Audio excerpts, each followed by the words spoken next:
Well, as y'all know, it's been a hectic year. Nonetheless, we've, let that ish breathe a couple times. Let this bitch breathe. Rightfully so. Not only have we done that, but, we've also been caught in some thirsty moments. We've been dying of thirst every now and again, especially Jay. Can we talk about this nigga and the many female guests we had on here? Anyways, speaking of female guests, we were always, talk about who we quit the game for on a weekly basis. And of course, when all was said and done, we had to nominate our wanksters of the week. We did that throughout the year, and now we are counting down to the best and the worst of.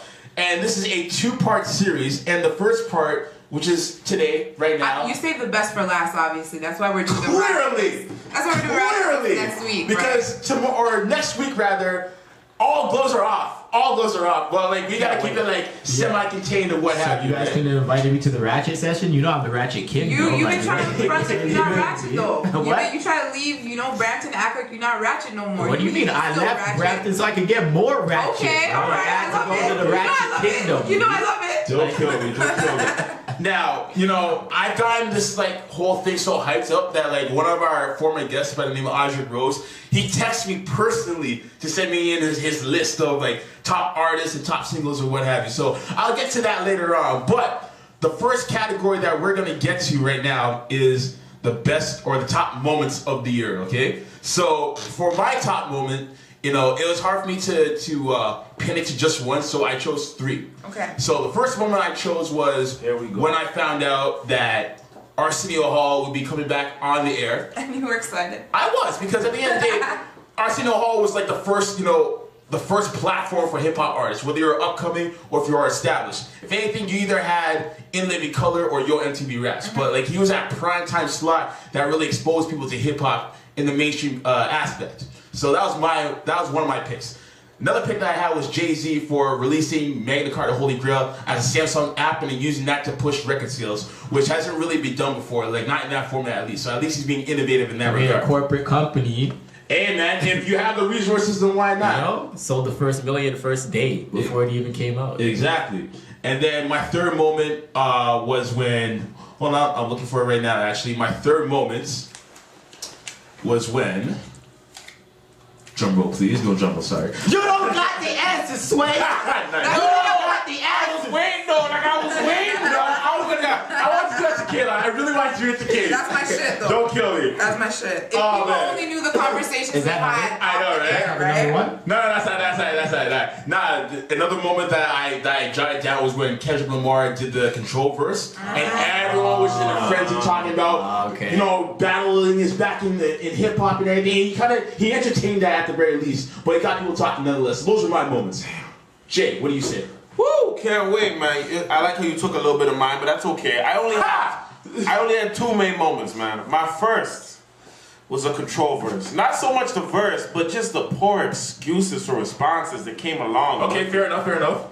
The second one was Mr. C. I was surprised you didn't mention this shit. Oh, no. That's whoa. You can have that moment. My second was Mr. C. That was the best moment, especially when Ebro was just abusing the man for sales. That was the best moment of my life, man.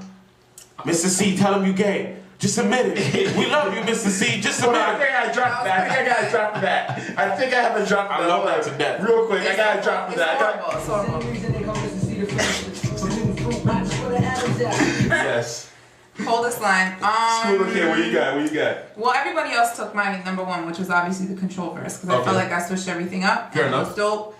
Second highlight of the year, I only came with the Control verse, but I'm not impressed. Can we discuss what do you want to Control discuss? verse a bit though? Because we can go ahead. you guys are putting it up there like it changed shit, but what did it change? No. It's not about change shit. It's not about change. It creates discussion. Exactly. Okay. It created a discussion that was necessary in hip hop. We needed to talk about the stance of hip hop right now, what direction it's going in, what the future holds, and I feel like we brought attention to it. Whether or not it really changed the game and upped people's levels, I can't say. Yeah. But at least we were able to have an open and honest dialogue about the fact that hip hop is just not. But is that what we want, to have a fucking passing discussion? Sorry, Mike. No, of course we don't. Of course we want to have a passing discussion. We want to see action from it. But we also seen a new generation of people come in who can perhaps kind of continue on what the concept of the control verse was supposed to do. Because before then, people were either too afraid to send a diss track to one another as competition, you know, not necessarily beef. It was either that or the fact that people no goddamn exactly. It was either that or the fact that people were running to Twitter saying, "I'm not about this. I'm about my paper." Blah blah blah blah blah. AKA Meek Mill. I'm just putting it out there. No, put it all the way out there. I'm really putting it out there. The worst battle rapper in rap history. It's not even the worst battle. That's his response to everybody. It doesn't matter who comes at him. His response is, "Yo, I have more money than you." That's your response to everything? Really? You're a rapper, bro? Really? You know what? I wouldn't see Reeves on every track. He's the Balmer. You know what? I wouldn't be mad at that if he actually didn't put out a diss track. Like, he'll say that, but then he'll put out a half-ass diss track. Don't do a half-ass. Do a full ass. You know what I'm saying?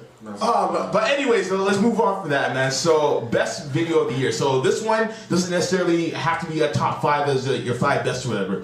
But so with that being said, my favorite video of this year was "Bitch Don't Kill My Vibe" from Kendrick Lamar. We can't all have the same I was doing the same What's that? Did you guys have the same video? Wow. What other video was there? Was it Bound? No. What was that? No. Yeah, that's my shit too. That was my shit too. There's Hold on. I see J. Cole Crooked Smile. Hello. Was that not a good video? No. I love the song "Crooked Smile." You know I'm a J. Cole stan. And when it came with the video, I love the song. I love the song. Can I finish, please? I love the song, but the video was its own enigma. Like, it didn't really correlate with the song, but it stood alone. But I wouldn't say it was the best video. Alright, so let me break down "Bitch Don't Kill My Vibe," okay? So the reason why I picked it as like the best video of 2013 was mainly because of the fact of this. So basically it starts off as a funeral and everyone's wearing white. So he's already going to gates of grain. And then there are cut scenes where people, instead of people mourning, they're celebrating. And in some cultures, people celebrate the life of someone who just passed. Yeah. So I'm like, okay, this is kind of different. I'm not mad at it. So everything came to full circle. The minute where the white rose dropped and then all you saw was "Death to Molly," it just rewound everything back in your mind and said, hold up, this guy just had a funeral for Molly.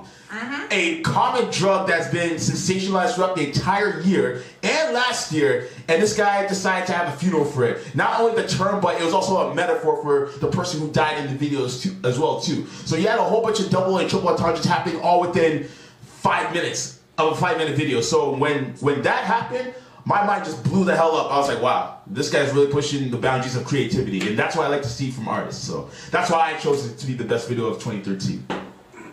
Jay, your thoughts? I couldn't have said it better. Exactly. What about Blurred Lines Unrated? Woo! You know what? Blurred Lines Unrated. You know what? That was a good video. But like the only reason why I didn't include it in that is because the video is mainly from an R&B artist, right? Because we're counting down best hip hop videos. I like not specified unrated though. He watched it. I know. It has That's unrated. That's possible. What about Blurred Lines unrated? He specified. That was a hot video, but you know, let's talk about that for a split second before we move on. This whole lawsuit that the Marvin Gaye family is trying to put on them for, you know, supposed sample usage and whatnot. See, I heard about that, but then I thought to myself, if Pharrell wasn't the one who produced that, then we all know Pharrell's track record. He doesn't sample records, like he makes it from scratch. So if that's the case, then why the lawsuit? I mean, if anything, he may play in a chord that's similar to what was being referred to in the Marvin Gaye song. I know what he's talking about. I listened to both of them, like, okay, it's similar, but still, I'm relying on Pharrell's word because he's been one to be known to not sample at all. So is this just Marvin Gaye's estate trying to, you know, get a little attention off of it or just get some money off of it? What do you guys think? It's hard for me to say only because he was a big part of the Daft Punk record, and if you hear that, there's a lot of influences to former, like there's a lot of Rick James influences, there's a lot of Parliament influence, there's a lot of Funkadelic influences that I didn't even take in until I listened to that old music again. I was like, hell, this sounds just like the friggin' Daft Punk record. But I'm not gonna say that it's necessarily him, or maybe he did or maybe he didn't, but I think he was heavily inspired by it. Do I think it's a complete blatant ripoff where he can go and sue them and get something, or they can sue him and get something? I don't think so. I think they're stretching a little bit. I mean, Robin Thicke did do that one interview where he kind of said that they did have a listening session and they did listen to the song, but it wasn't technically directly like an influence or a sample.